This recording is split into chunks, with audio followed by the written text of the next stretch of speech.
So let's talk about a tree. Now, I know what you're thinking, but this wasn't just any tree. This one stood on the most heavily fortified border on the planet. And a simple plan to just trim a few branches, well, it nearly kicked off a full-blown war on the Korean peninsula. We're about to dive into a shocking story of miscalculation, brutal violence, and one of the most incredible military responses of the entire Cold War. I mean, it sounds kind of crazy, right? How could a simple landscaping job spiral so out of control that it puts two nuclear-backed powers on the absolute brink of war? But on a hot August day back in 1976, that is exactly what happened in the Korean Demilitarized Zone. And this is the incredible story of what's now known as the Korean axe murder incident. Okay, so to really get how this all went down, you got to understand the setting. We're in the Korean Demilitarized Zone, the DMZ, and more specifically, we're in a really unique little patch of ground inside it called the Joint Security Area, or the JSA. And here's the detail that changes everything. Back in '76, inside the JSA, that line separating North and South Korea, it wasn't really a hard border. Soldiers from both sides could, and they did, just walk right across it. Just try to picture that for a second, this incredibly tense place where sworn enemies are just mingling every single day. It was a total tinderbox, just waiting for a match. And believe it or not, this was the match, a single 98-foot poplar tree. Now, for the United Nations Commander, or UNC forces, this wasn't about sprucing up the place. In the summer, the leaves on this thing created a massive blind spot. It completely blocked their view of a critical checkpoint near the bridge of no return. So it was a tactical problem, right? And it seemed to have a really simple solution. Just give it a quick trim. All right, so let's meet the main characters in this whole drama. On the American side, you've got Captain Arthur Boniface. He was the company commander, a guy known for being tough, who'd already stared down North Koreans at gunpoint. With him was First Lieutenant Mark Barrett. And on the North Korean side, you had Senior Lieutenant Pak Chol, a man so aggressive that the Americans had a nickname for him, Lieutenant Bulldog. You can just feel it, right? These personalities are absolutely on a collision course. Okay, so the stage is set. The morning of August 18th, 1976. What should have been a totally routine work detail to prune this tree is about to become a violent international incident. Just look at how fast this all unravels. At 10:30 in the morning, the work starts, everything's peaceful. But then Lieutenant Bulldog and his men show up. For a full 15 minutes, they just stand there, watching. Then Bulldog demands they stop. Captain Boniface, showing that resolve he was known for, refuses. And then, in a really critical move, he turns his back on Pak, a clear sign he was dismissing him. And that right there seems to be the trigger. Just minutes later, a North Korean truck comes barreling over the bridge, packed with 20 more soldiers carrying clubs and crowbars. In less than an hour, we've gone from routine to really, really dangerous. Yeah, the second those reinforcements showed up, it was clear this wasn't a discussion anymore. The confrontation was about to turn deadly, and it was going to happen with shocking speed. And what happens next is just chilling. It really shows you this wasn't some random fight that broke out. Lieutenant Bulldog does something so deliberate. He takes off his watch, carefully wraps it in a handkerchief, and puts it in his pocket. That's the kind of thing you do when you know for a fact a serious fight is about to start. And then he gave the order.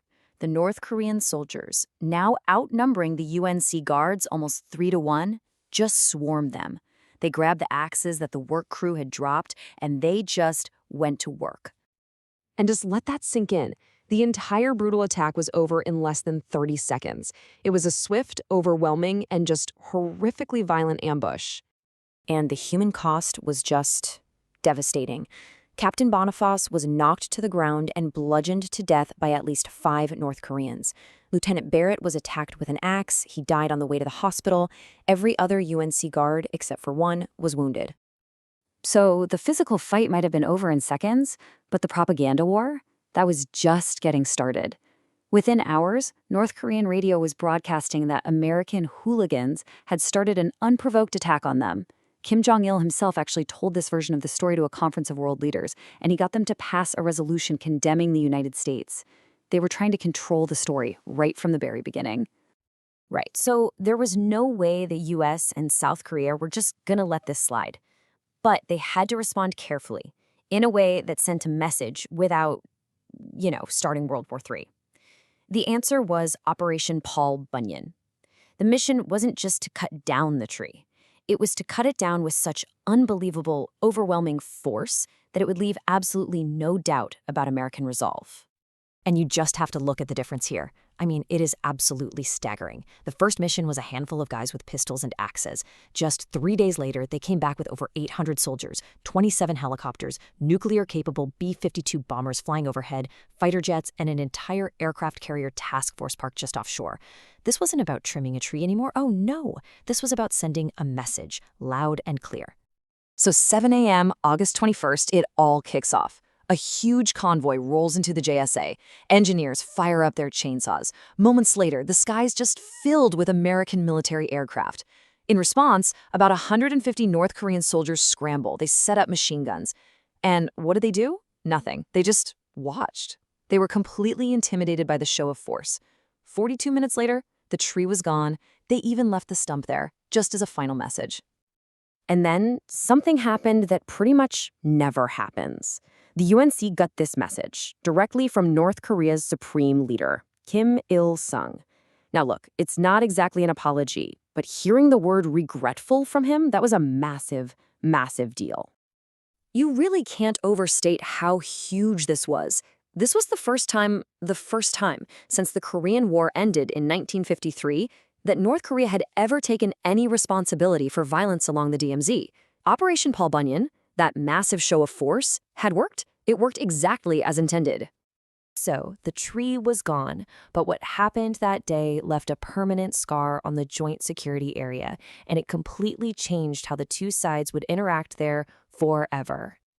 I mean, this incident totally changed the game in the JSA. That weird free-for-all mingling, it was over.